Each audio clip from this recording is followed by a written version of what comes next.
warahmatullahi wabarakatuh. Waalaikumsalam warahmatullahi wabarakatuh. Bismillahirrahmanirrahim. Alhamdulillahilladzi qad akhraja nataijal fikri li arbabil hijab wa anna fadailahu wa ni'amahu qad afdha ila kaffatil bashari syarqa wa gharba. Salatuhu wa salamuhu ala habibinal mustafa syamsyid duha wa badrid duja sayyidina wa habibina wa syafi'ina wa maulana Muhammad wa ala alihi wa ashabihi dhawil huda man syubbihu bi anjumin fil ihtida. Amma ba'd, subhanaka la ilma lana illa ma 'allamtana innaka antal alimul hakim. Rabbi shrah li sadri wa yassir li amri wahlul 'uqdatam min lisani yafqahu qawli. Qala Allah ta'ala fi kitabihil karim, a'udzu billahi minasy syaithanir rajim. Wabtaghi fima ataka Allahu daral akhirah wa la tansa nasibaka minad dunya wa ahsin kama ahsanallahu ilaik wa la tabghil fasada fil ard innallaha la yuhibbul mufsidin. Shadaqallahul azim. Hadratal mukarramin, para alimil ulama, para sesepuh, para tokoh masyarakat, Ustaz Jajan yang mengundang saya, DKM Baitur Rahman, Pak RW, bapak-bapak, ibu-ibu. Halo ibu-ibu, sehat? Sinyal masih kuat? Baterai bagus? Pulsana aya kene? Lanjut? Nah, ini bedanya orang Subang dengan orang Ranca. Kalau orang Subang saya tanya lanjut ke Lampung Kiai. Di sana nggak ada yang berani merintah Kiai di Tawalan. Ternyata orang-orang Ranca Maya, Ranca naon itu? Ranca Maya, luar biasa berani-berani. Lanjut. Nah ini kurang ajar ya. Alhamdulillah malam ini saya bisa bersilaturahim, bisa bermuwajahah dengan masyarakat yang ada di sekitar komplek Masjid Baitur Rahman Ranca Manyar. Informasinya dari pintu tol ke sini cuma 15 menit. Alhamdulillah ternyata bukan 15 menit, hampir 150 menit. Mudah-mudahan pertemuan ini membawa barokah. Langkah-langkah kita ke tempat ini dicatat oleh Allah sebagai amal soleh, dan duduk-duduknya kita di tempat ini dicatat oleh Allah sebagai thalibul ilmi, orang yang sedang menuntut ilmu. Kalau dicabut nyawanya kita di tempat ini langsung menuju surganya Allah. Siap dicabut nyawanya sekarang? Masuk surganya amin, tapi dicabut nyawana jaheula. Bapak Ibu, hidup di dunia ini sudah diketahui oleh kita semua adalah kehidupan yang sementara, bukan kehidupan yang kekal abadi. Karena hidup kita ini bukan hidup kekal abadi, kita sendiri sudah merasakan diri kita ini sudah ada perubahan-perubahan. Betul tidak? Sudah umur 40 tahun ke atas, tos karaos, lama duduk secara ke leres deh. Ibu-ibu ge katingali kapungkur mah Masya Allah kembang desa. Aya nama Pangintan sudah tidak kembang desa lagi. Dulu mah banyak laki-laki yang mengejar-ngejar, mungkin sekarang sudah tidak ada yang ngejar-ngejar lagi. Ini artinya bahwa hidup kita di dunia ini adalah betul-betul sementara, tidak ada yang kekal abadi. Maka untuk itu saya tadi mengawali pengajian ini dengan membawa satu ayat Al-Quran yang terdapat dalam surat Al-Qasas ayat 77. Allah mengatakan wabtaghi fima ataqallahu daral akhirah.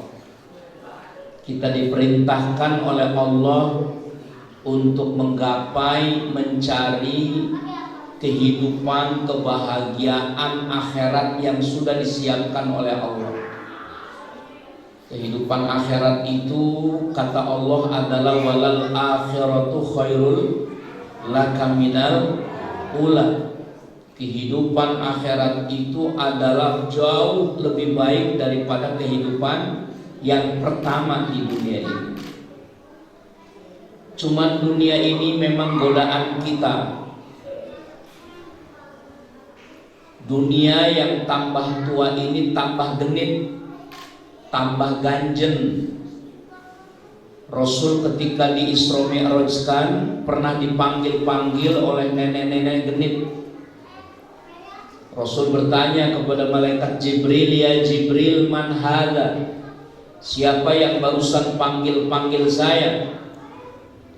Malaikat Jibril menjawab, itu adalah gambaran dunia.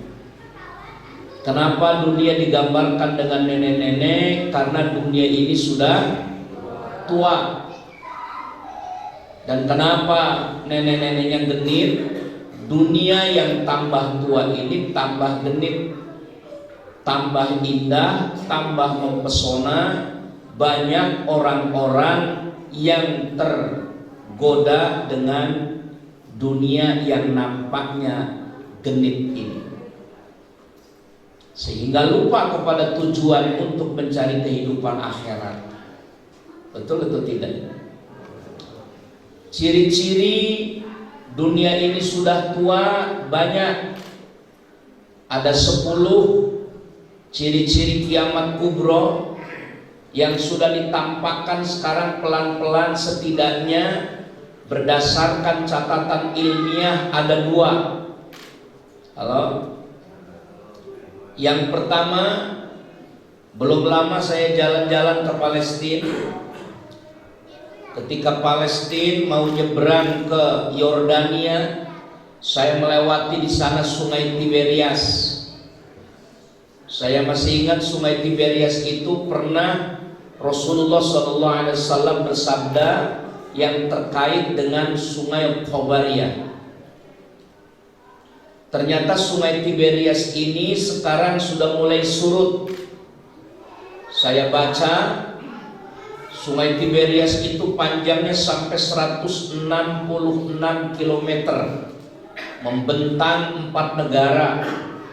Negara Palestina, negara Yordania, negara Syria, dan juga termasuk di dalamnya Israel. Kedalamannya itu mencapai sampai 20 meter. Sekarang sudah mulai surut. Surutnya itu mencapai sampai 8 meteran. Apa kaitannya Sungai Tiberias ini dengan akhir zaman?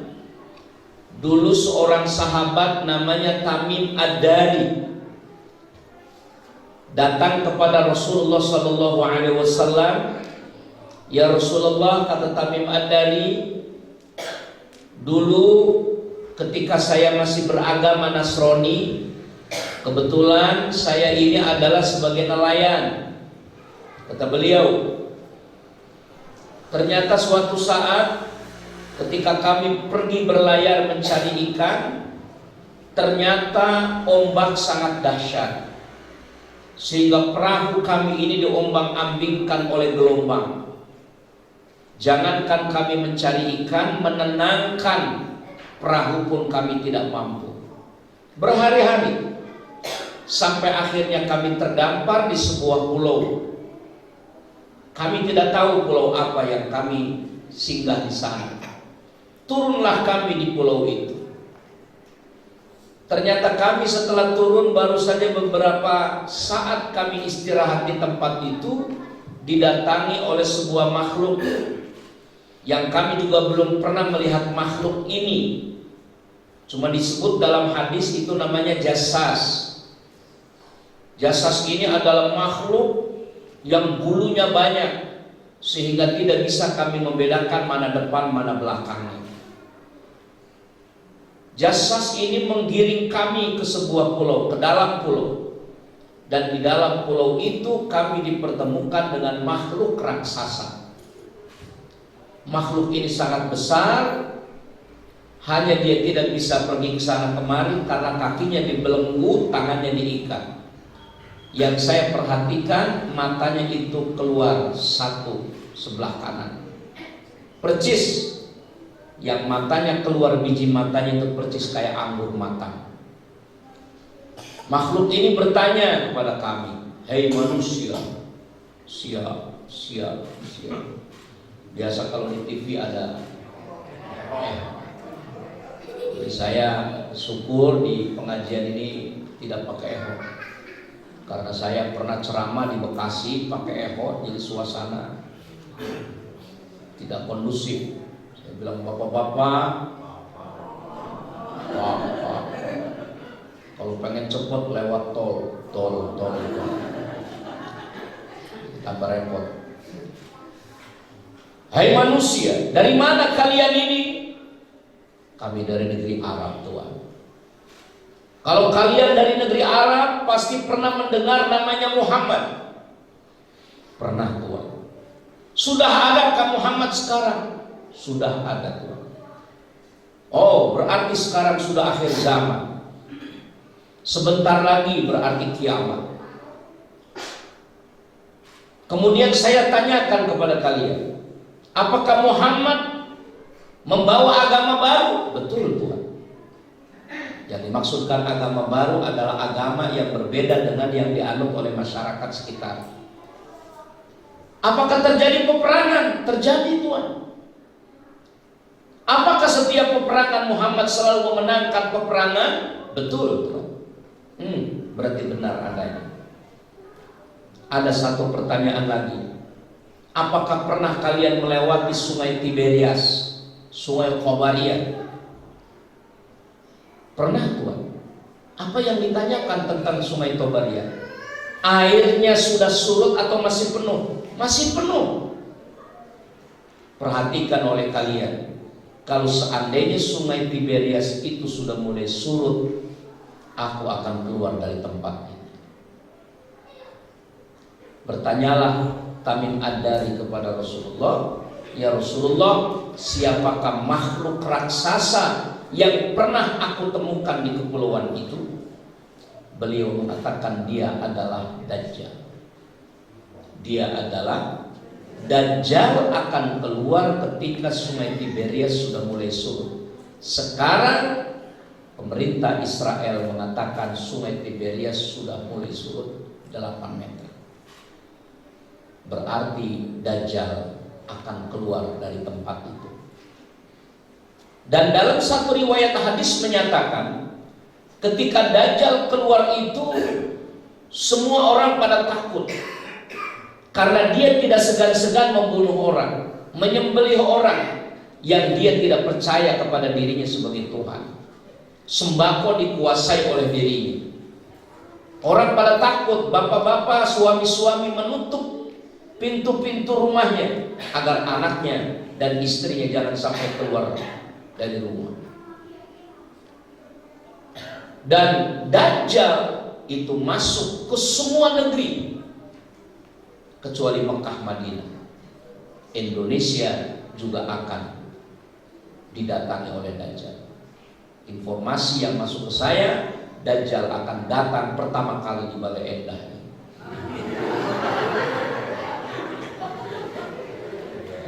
Ya, maaf, berita hoax. Tolong jangan di WA kemana-mana.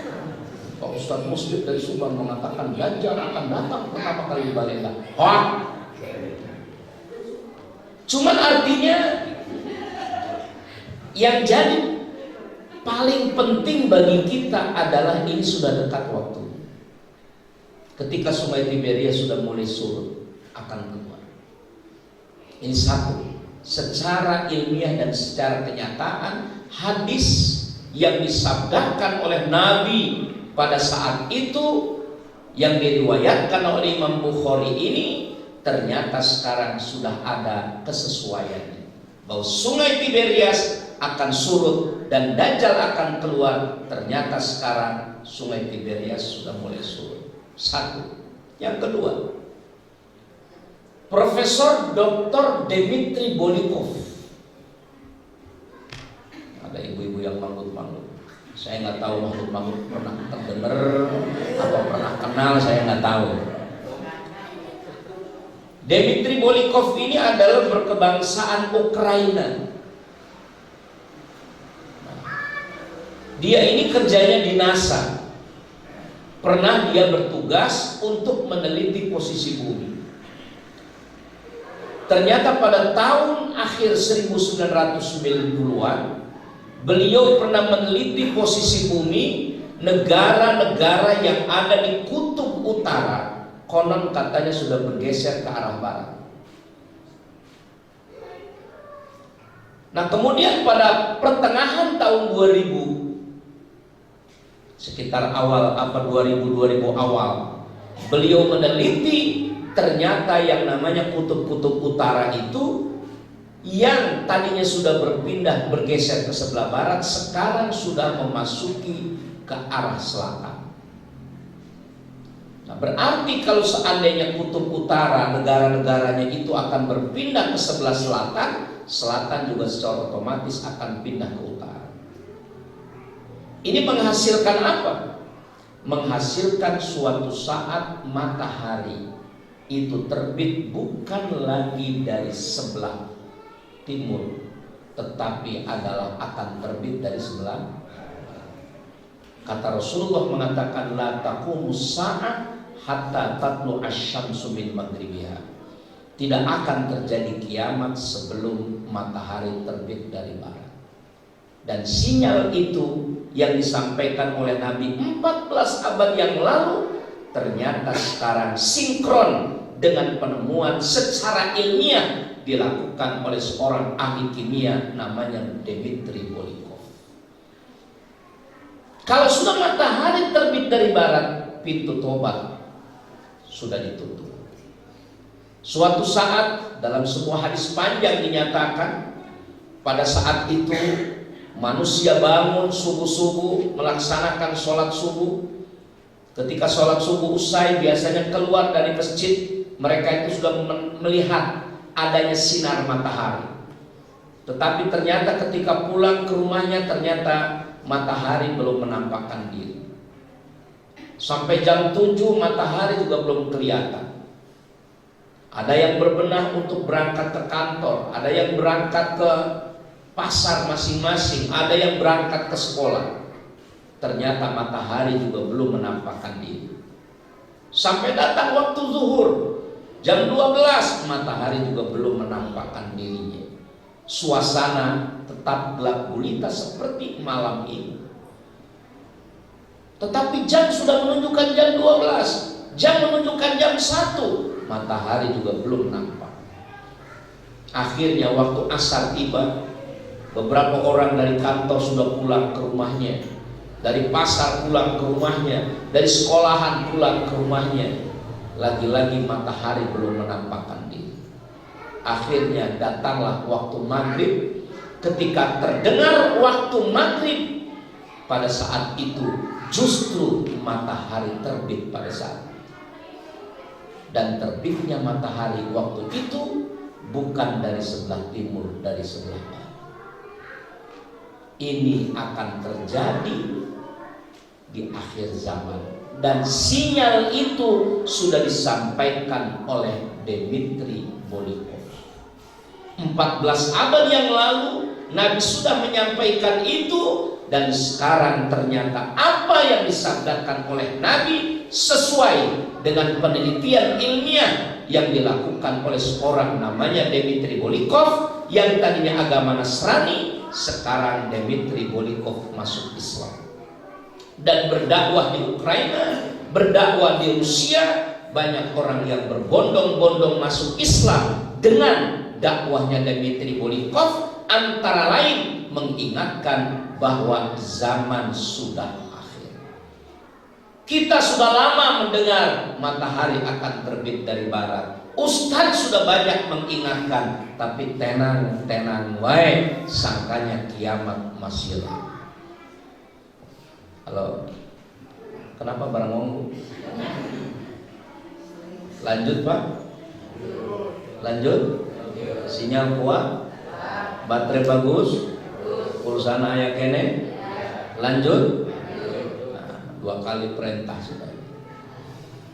Nah, jadi ini kondisi akhir zaman. Umur kita tidak tahu. Rata-rata umur umatnya Nabi Muhammad itu antara umur 60 sampai 7. Rata-rata. Nggak ada kita umur itu sekarang itu di atas 100, hampir langka. Bahkan pernah Menteri Kesehatan Ibu Fadila Supari mengatakan rata-rata penduduk Indonesia meninggal dunia umur 60. Makanya yang sudah 58 tahun siap-siap, tinggal 2 tahun lagi. Apalagi yang sudah 59 tahun 11 bulan 29 hari. Berarti isukan poin ini. Kita tidak tahu. Banyak orang meninggal dunia dadakan. Betul tidak? Sekarang banyak. Masya Allah. Kita mudah-mudahan sehat, panjang umur. Kita mah pengennya panjang umur terus. Nges 70 nih hayana panjang umur. Nah, jadi dengan demikian, kalau seandainya ciri-ciri kiamat ini sudah ada, umur kita rata-rata umurnya sudah 40 tahun ke atas, berarti itu semua adalah memberikan sinyal kepada kita bahwa kita bisa jadi cepat ataupun lambat akan meninggalkan dunia ini yang fana. Kita akan menuju satu tempat yang kekal abadi. Sahabat saya, istri sahabat saya belum lama meninggal dunia. Dia tidak ada curiga kalau istrinya akan meninggal dunia. Sorenya ngobrol-ngobrol biasa, bahkan bergurau. Suatu saat dia ngobrol dengan teman-temannya, abdi mayat uih, hanjakal teboga bekal. Dia bilang begitu, ngobrol-ngobrol. Terus kata teman-teman yang istrinya itu, gampang aja minta aja masih kalau bekal mah. Ini bukan bekal itu. Ini mah pengen balik ke akhirat. Si ibu masuk ngomong gitu, leres bekalnya muncak siap. Itu 1 hari sebelum beliau meninggal dunia. Ternyata besoknya adalah beliau meninggal. Ini luar biasa. Pernyataan pertama. Pernyataan kedua, dia beli HP bagus. Pas beli HP bagus, kata suaminya, untuk apa? Ibu kok beli HP bagus-bagus begini? Untuk si AA ya kan orang sibuk katanya. Si AA cukup lah HP-nya ini. Kenapa beli-beli kok nggak dipakai?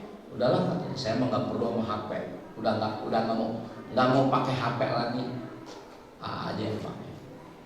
Dipakai lah sama suamiku. Tidak sadar bahwa itu adalah sinyal-sinyal. Tidak sakit, tidak apa, tahu-tahu meninggal. Ini jadi dengan demikian satu-satu banyak sekali keajaiban-keajaiban, kejadian-kejadian yang ada di dunia ini. Dari sedemikian rupa yang saya ceritakan ini, yang penting sudahkah kita siap untuk menghadapi itu semua? Sudah siap, Pak? Sudah siap, Bu? Jangan kayak Nah, setidaknya ada 3 hal yang perlu kita persiapkan sekarang. Lalu-lalu ceramah biasanya pengajian jam 10 masih beres. Gara-gara terlambat jadi dinaikkan sedikit sampai jam setengah 11 lah. Oh, langsung lihat setengah jam lagi masih ada. Kelamaan tidak jam setengah 11? Kalau kelamaan saya sampai jam 10:04 lah gitu. Rasulullah SAW mengingatkan kepada kita untuk banyak beramal. Bukan hanya amal untuk diri kita, tetapi amal investasi jangka panjang. Amal kita sekarang saya yakin selain sholat 5 waktu kita tambah yang lain-lain. Ada andalan amal. Kalau orang Betawi bilang gacoan. Ada gacoan, ada andalan yang kita andalkan. Itu Bilal bin Rabah. Itu dia punya andalan amal yang dilakukan oleh beliau. Itu adalah sholat setelah 2 rakaat setelah wudhu. Sholat 2 rakaat setelah wudhu itu sebelumnya tidak dicontohkan oleh Nabi. Tidak pernah dicontohkan oleh Nabi. Tetapi ketika Nabi di Isra Mi'rajkan, ternyata Nabi diizinkan oleh Allah masuk surga. Ternyata mendengar di sana langkah-langkahnya Bilal di surga. Kosra kesrek ini saya hafal, ini suara Bilal. Kenapa ini belum ada keputusan masuk surga, tapi langkah-langkahnya Bilal sudah ada di surga. Ini alamat bahwa nanti Bilal akan masuk. Pas giliran Nabi kembali ke Mekah ketika setelah Isra Mi'rajkan, ditanya oleh Rasul, Bilal, absyir, bahagia. Ada apa Rasulullah? Saya pengen tahu andalan apa, amal engkau yang sering diamalkan setiap hari. Biasa aja Rasul. Saya tidak pernah melaksanakan apa-apa kecuali yang kau ajarkan. Ada mungkin, meskipun yang aku ajarkan itu pekerjaan yang engkau rutin setiap hari kau lakukan. Ada si Rasul, apa itu? Saya setiap habis wudhu sholat sunnah 2 rakaat. Padahal sholat sunnah 2 rakaat setelah wudhu itu Nabi tidak pernah mencontohkan, tetapi diamalkan oleh Bilal bin Rabah. Nah, akhirnya dari situ sholat sahih wudhu ataupun 2 rakaat ba'dal wudhu itu menjadi sunnah akibat apa yang pernah dilakukan oleh Bilal bin Rabah. Namanya adalah sunnah takririyah. Jadi sunnah takrir. Maka dengan demikian amal yang terus secara kontinu ini bisa menghantarkan kita menuju surga. Amal yang kita lakukan ini sangat banyak. Ada sholat tahajud, saya yakin dari wajah-wajahnya sih kelihatannya tahajud semua. Insya Allah. Apalagi ibu-ibu, kalau puasa jangan ditanya. Hampir puasa terus. Karena memang banyak utang belum dibayar. Kalau memang kita tidak mampu sholat malam, kemalaman, apa yang kita amalkan sekarang? Puasa juga tidak mampu. Sedekah tidak mampu. Baca Quran tidak mampu. Mampu kita kontinu terus sholat jamaah. Dari sholat jamaah ke sholat jamaah kita lakukan. Maghrib isya kita tunggu waktunya. Kontinuitas kita lakukan. Ini adalah merupakan bekal-bekal pribadi kita. Kalau seandainya ini kita jadikan amal ini merupakan amal kontinuitas kita, insya Allah ini akan menjadi bekal mempermudah kita menuju surga. tetapi ada juga amal yang bukan hanya untuk pribadi kita, tetapi adalah investasi jangka panjang untuk orang lain juga. Apa itu? Kata Rasulullah ada 3. Idza mata ibnu Adam in qata'a amaluhu illa min thalath. Ada 3 amal yang jika manusia itu mati, maka 3 amal ini tidak akan putus-putus pahalanya. Artinya terus mengalir meskipun kita sudah meninggal. Saya yakin hadis ini kita hafal semua.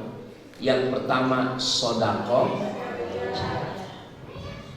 Sodako jariah itu bukan hanya kita masukin kotak 2.000, bukan sekedar itu, tapi investasi jangka panjang. Punya tanah, kita wakafkan untuk masjid. Punya tanah, kita wakafkan untuk madrasah. Pernah saya ceramah di daerah Semarang. Di Semarang ini ada satu kampung, ada satu desa. Di setiap kampungnya itu ada sumur, tapi sumurnya namanya sumurnya Pak Haji Sumur. Ada satu orang yang beramal. Dia kalau ada tanah kosong semeter 2 meter dia beli. Untuk apa? Dia buat sumur di tempatnya. Kemudian di situ dibuat MCK, dibuat untuk toiletnya, dibuat untuk tempat wudhunya, dibuat untuk tempat cucinya. Dia pergi ke tempat lagi, dia beli tanah semeter 2 meter, dia bikin MCK-nya. Kemudian dia pergi lagi, dia gali sumur, terus begitu. Berapa banyak orang yang memanfaatkan sumur? Ada orang yang berwudu di situ. Ada orang yang mandi janabah di situ. Ada ibu-ibu yang mencuci pakaiannya di sana. Bukankah orang yang berwudu itu berpahala? Bukankah orang yang mandi janabah juga berpahala? Bukankah orang yang mencuci pakaiannya juga berpahala? Dan yang perlu diingat, pahala itu bukan hanya untuk didapat oleh orang yang berwudu saja, bukan hanya orang yang mandi janabah saja, bukan hanya orang yang mencuci pakaiannya saja, tetapi Pak Haji Sumur yang telah memfasilitasi air juga adalah dia dapat pahala. Karena dia bisa berwudu gara-gara ada sumurnya Pak Haji Sumur. Ada orang bisa mandi di situ. Kenapa bisa mandi? Karena ada airnya Pak Haji. Maka untuk itu mulai besok mari kita gali sumur rame-rame. Artinya ini adalah merupakan amal bukan untuk diri kita saja, tapi untuk orang lain. Masjid, lihat ini, bisa bagus kayak begini ini.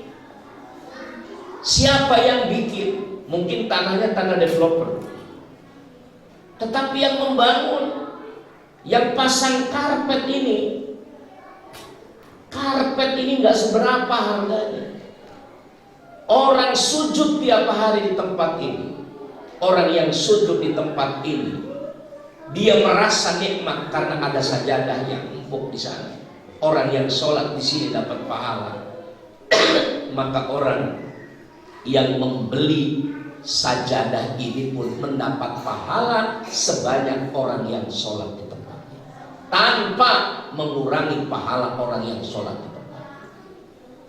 Sekarang kita injak-injak ini yang namanya sajadah untuk kita melaksanakan pengajian, untuk melaksanakan sholat setiap hari.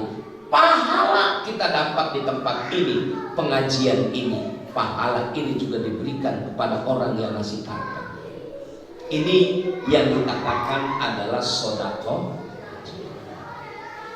Ibu punya kalung, Bu, punya kalung, punya gelang, mati, dibawa ke kuburan, dibawa ke kuburan. Paling-paling ibu mati, kalung kalung taruh di lemari, gelang taruh di lemari. Suaminya masih hidup, nikah lagi. Pas giliran suaminya nikah lagi, istrinya tidak bawa kalung. Kalung ibu tadi pasti dikasihkan kepada istri yang baru. Betul tidak? Ibu di kuburan enaknya luar biasa. Makanya daripada bu, daripada kalung nanti dikasih ke istri yang baru suaminya, lebih baik copot sekarang, siapkan untuk sedekah, infak untuk kepentingan sosial. Setuju? Ayo copot sekarang. Ini namanya sedekah. Jadi sedekah jariah itu seperti itu. Mewakafkan tanah untuk masjid, mewakafkan tanah untuk pesantren, mewakafkan tanah untuk madrasah. Coba kalau ada madrasah di sana, anak-anak belajar dapat pahala, yang gurunya yang ngajar dapat pahala. Pahala-pahala yang didapat oleh guru dan murid ini juga diberikan kepada orang yang mewakafkan tanah untuk madrasah itu. Ini yang dikatakan sedekah. Waduh Pak Ustaz, saya kalau untuk mewakafkan tanah, untuk nyumbang, duit saya pas-pasan. Punya ilmu Ustaz. Ilmu itu kita sedekahkan. Bagaimana cara mensedekahkan ilmu? Ilmu yang kita dapat itu bukan hanya untuk diri kita saja. Saya yakin kita ini mampu semua bisa baca Quran. Betul tidak? Ketika kita mampu bisa baca Quran, jangan untuk diri kita saja. Ajari minimal anak-anak kita. Kita masih ingat dulu belajar Quran dari guru-guru kita, alif fathah, a alif kasroh, i alif domah, u a i u, mim patah ma ta patah ta, lam domah lu, mata lu. Karena anaknya meleng sana kemari. Gara-gara itu kita alhamdulillah bisa baca Quran. Yasin kita hafal, Tabarok kita hafal, Waqiah kita hafal, Al-Kahfi kita hafal. Hafal nggak? Oh enggak, kira saya hafal. Hafalnya kita baca Quran sudah dapat pahala. Tabarakalladzi biyadihil mulku wa huwa ala kulli syai'in qadir. Ini gara-gara kelamaan di mobil.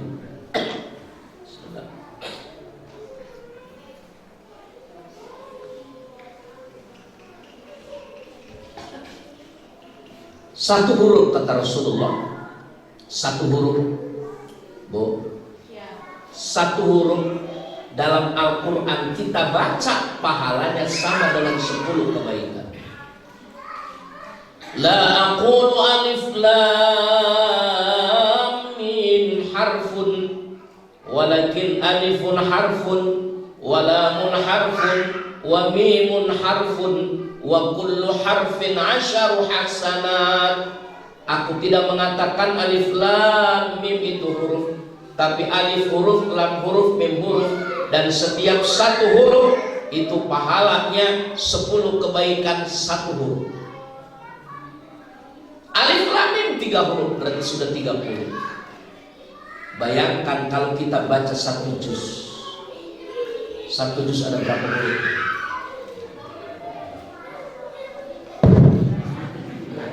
Satu juz ada berapa huruf? Bu, saya jauh-jauh dari Subang tuh nanya, 1 juz berapa huruf? Banyak Mas Sabaran. Pak, ya Allah, ada 28 huruf. Iya, teman 28. Pokoknya etang lah, abdi gejan etang. Nah, kali 1 juz itu 10. Sudah berapa pahala yang kita dapatkan? Pahala kita baca Al-Quran itu bukan hanya untuk diri kita saja, tapi guru kita yang mencerdaskan kita sehingga kita bisa baca Quran, dapat pahala sebanyak yang kita pahala tanpa mengurangi pahala kita. Itu keuntungannya guru. Bapak-bapak wudhu, masih ingat siapa yang ngajar wudhu kita dulu? Masih di SD, masih di ibtidaiyah, masih di madrasah. Kita bisa wudhu dengan rapi. Orang yang berwudu dapat pahala, dan pahala itu juga Allah berikan kepada gurunya yang mengajar. Kita bisa sholat, Bu, yang ngajarkan guru kita. Bisa jadi guru yang mengajarkan kita, ibu-ibu kadang-kadang lupa, buktinya nggak pernah baca Fatihah. Itu guru kita yang bisa mengajarkan kita sholat, sholat kita dapat pahala. Dan pahala sholat itu juga Allah berikan kepada guru kita. Itu yang dikatakan au ilmin yuntafa'u. Pak Ustadz, saya guru SD, apakah ngajar IN ini BU DID Budi ini Budi IT itu WAWA TIT Wati itu Wati, apakah saya juga termasuk ini adalah ilmu yang bermanfaat? Itu termasuk ilmu yang bermanfaat. Karena dengan adanya kita mengajar seperti itu, anak ini cerdas, bisa baca, akhirnya dewasa, dia mampu bikin skripsi. Sarjana dia, sudah sarjana diterima di tempat-tempat tertentu. Akhirnya dia bekerja, bekerjanya bermanfaat untuk masyarakat. Dia dapat pahala, gurunya yang mencerdaskan juga dapat pahala. Masya Allah. Ini dikatakan au ilmin yuntafa'u. Makanya guru-guru sebenarnya paling kaya. Guru-guru itu paling kaya. Cuman kadang-kadang sertifikasinya 3 bulan sekali, itu yang lebih bikin kaya. Paling kaya sebenarnya. Saya pernah tinggal di Arab. Itu saya ketemu dengan orang keturunan Garut, namanya Hisham Al-Qurut. Ternyata Al-Qurut itu Garut, orang Garut. Ya orang Garut banyak di sana guru kaya-kaya. Kakak beradik, istri saya katanya juga dia ngajar di SD, saya ngajar di SMA. Ternyata gaji guru di SD itu lebih gede honornya ketimbang yang di SMA. Karena tingkat kesulitan untuk mendidik anak itu lebih sulit di bawah-bawah ketimbang yang di atas. Di sini SD ya gitu guru SD. Guru TK atau kamu guru TK, yang mahal-mahal ya yang di atas itu. Makanya di Arab itu luar biasa. Jadi honor PNS di Arab Saudi itu yang mahal itu guru dan polisi. Guru dan polisi. Makanya kalau melihat di sana guru rumahnya tingkat 4, kemudian mobilnya ada banyak, jangan kaget, jangan aneh. Saya pernah tanya, ya Syekh Hisham, min fin antum yani tashtagil sayyarat katsir? Ana mudarris. Saya cuma hanya guru di sini. Dagang enggak. Emang kenapa? Saya mungkin, mana mungkin ini guru mobilnya sedemikian banyak. Anda jangan salah. Guru di Indonesia dengan guru di Arab Saudi. Kenapa? Guru di Arab Saudi itu adalah honornya paling tinggi. Jadi kalau guru-guru hayang Benghar datang ke Arab, ini kaya-kaya, 4 mobil. Jadi guru di dingin seberapa tahun motor be Honda, atau kredit can beres-beres. Nah, jadi dengan demikian guru ini luar biasa mulia. Yang ketiga, investasi jangka panjang mempersiapkan anak soleh. Masya Allah. Ini anak soleh ini anak-anak kita yang di luar itu. Yang tadi marawis hadroh sampai nunggu ngantuk, kasihan gitu aja. Itu anak soleh itu tidak cukup hanya memberikan nama Muhammad Soleh atau Siti Solehah. Betul, yang namanya nama itu adalah doa. Orang tua saya ngasih nama Musyfiq. Musyfiq itu artinya orang yang senantiasa memberikan kasih sayang. Dari wajahnya sudah kelihatan. Cuman pernah ceramah di Rengas Dengklok, protokol salah 10. Ceramah disampaikan oleh kiai musyrik amrullah. Padahal antara musyrik dan musyrik ini artinya jauh banget. Kasih nama yang bagus, nama yang bagus, Nabi Muhammad dan Ibrahim, malaikat boleh juga lah nama-nama malaikat. Cuman lihat-lihat dulu malaikat yang mana, karena tidak semua nama malaikat itu cocok untuk nama manusia. Ridwan bagus, Rokib mendingan. Masih nama anak Israel, pencabut nyawa. Akina tergering, datang incu nasi Israel. Cek ini naki, Israel datang. Langsung si Aki stres. Padahal incu anak terakhir kembar, Mungkar Nakir. Jadi kasih nama yang bagus. Nama ini adalah doa. Nama doa. Jadi kasih nama itu, makanya nama tidak harus bahasa Arab. Nama itu tidak harus bahasa Arab. Bahasa Indonesia. Siapa namanya? Untung Selamat. Bagus. Bagus loh Untung Selamat itu. Bagus, doa. Daripada nama bahasa Arab tapi nggak ngerti artinya. Sahangarana naru jahannam. Wah. Siti Sair. Siti Sairnya pernah ke Sair. Jadi kasih, saya pernah diundang di Tegal. Telepon, Pak Ustaz, saya nunggu di terminal Tegal. Siapa namanya? Nama saya Tajri. Akhirnya sampai di sana ketemu siapa? Tajri. Ya silakan masuk mobil bareng-bareng. Sampai di jalanan saya nanya, namanya siapa? Tajri. Tajri apa? Tajri min tahtihal anhar. Jadi ada nama seperti itu. Maka kasih nama yang bagus. Nah, menjadikan anak soleh ini tidak mudah. Menjadikan anak soleh tidak mudah. Lingkungan kita bermasalah. Ya, 5 menit lagi. Lingkungan kita ini sangat berpengaruh. Kalau dulu kita masih kecil, ini HP itu belum ada. Betul nggak? Sekarang Masya Allah HP Pak.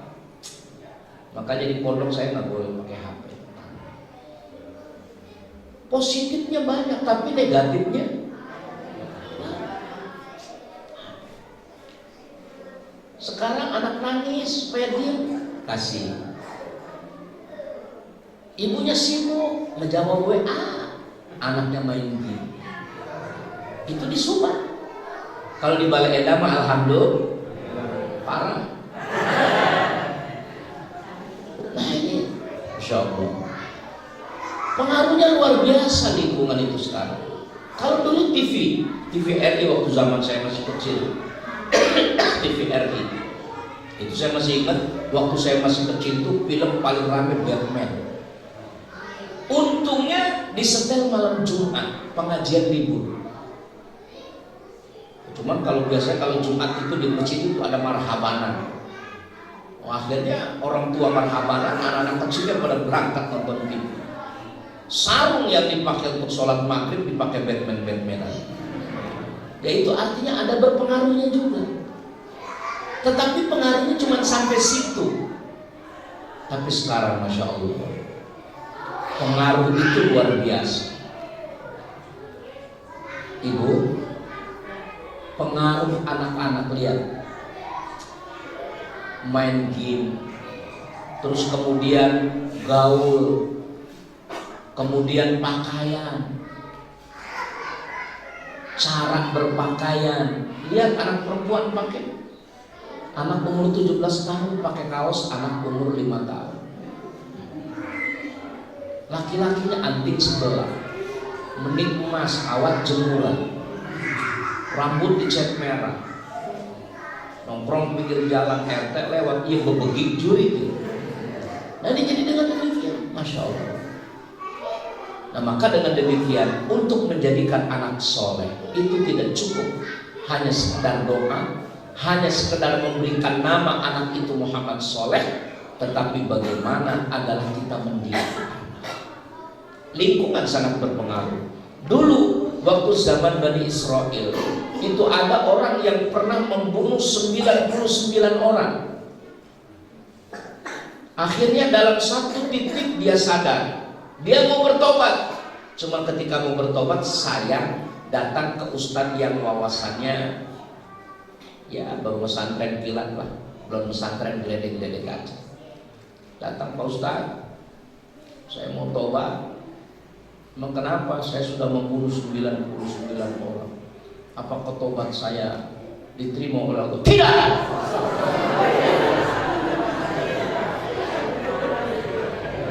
Tegas, tidak. Engkau sudah banyak menzolimi orang banyak. Allah murka kepada kamu. Kamu masuk neraka. Wah, ini wawasannya seperti ini. Akhirnya sang ustadz yang ngasih dadakan ilmu tadi itu sampai seperti itu, akhirnya dibunuh pas 100 orang, cepet. Akhirnya dia datang lagi ke ustadz yang lain yang wawasannya agak luas. Pak Ustadz, saya sudah membunuh 100 orang. Kalau saya bertobat, apakah tobat saya diampuni oleh Allah? Allah maha pengampun anak muda. Jangankan kau 100 orang, lebih daripada itu pun asal kau kembali, asal kau tidak menjalankan perbuatan-perbuatan yang jelek, kembali ke jalan Allah, Allah akan terima.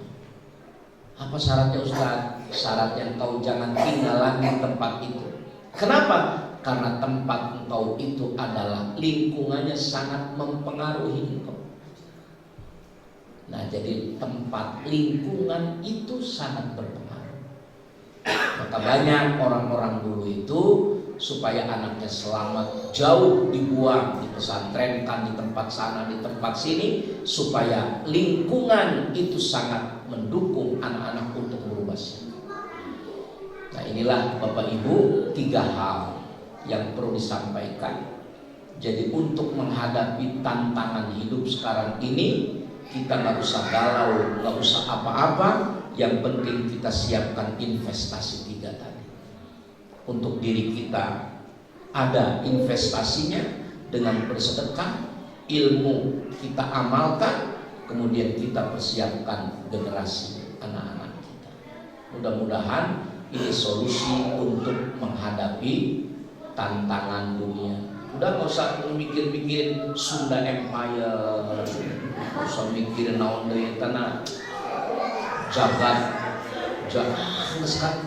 teka hati aing mereka karena itu kita sudah hidup sekarang ini, kita jangan terpolarisasi dengan kehidupan politik sudah selesai ya. Kita hidup sekarang rukun, kita hidupkan lagi suasana kita beragama dengan baik. Yang namanya politik itu cuma 5 tahun sekali. Jadi sudah selesai 5 tahun masih terus itu WA masih karena itu juga. Selesai, kita damaikan dari diri kita masing-masing. Kalau ada berita-berita menyampaikan berita belum jelas, jangan segera dikirim. Belum tentu itu adalah berita benar. Termasuk tadi Bu, Dajjal datang ke Balai Endah dulu, jangan percaya itu berita hoax. Tolong jangan disebarkan kemana-mana. Saya sudah wasiat, tahu-tahu nerima WA, ternyata Pak Ustadz Musbih menyampaikan berita bahwa Dajjal akan datang ke Balai Endah. Wong saya sudah ngomong jangan disebarkan. Nah, ini cuma hari saja. Mudah-mudahan ada saya rasa mengingat suasana juga sudah malam, hujan rintik-rintik sejak tadi, banjir dengan nama sarek Bu. Tadi terus terang saya di tengah perjalanan yang balik dari itu ya, macet dan luar biasa. Ya Allah, tapi alhamdulillah mudah-mudahan kita diberikan keberkahan oleh Allah, disehatkan terus oleh Allah Subhanahu wa taala. Keluarga kita keluarga yang sakinah, mawaddah dan rahmah, rizki yang barokah, keturunan yang soleh dimatikan kita dalam keadaan husnul. Al-Fatihah.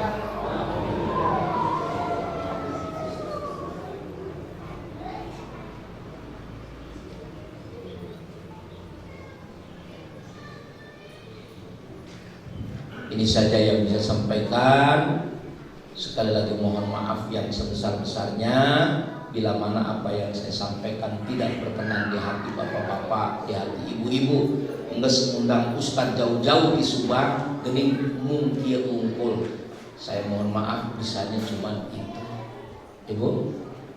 Ibu, kalau mendung jangan nambah, jangan tak pikiran. Pak, halo. Ini saja, wallahul muwaffiq ila aqwamit thoriq. Wassalamualaikum warahmatullahi wabarakatuh.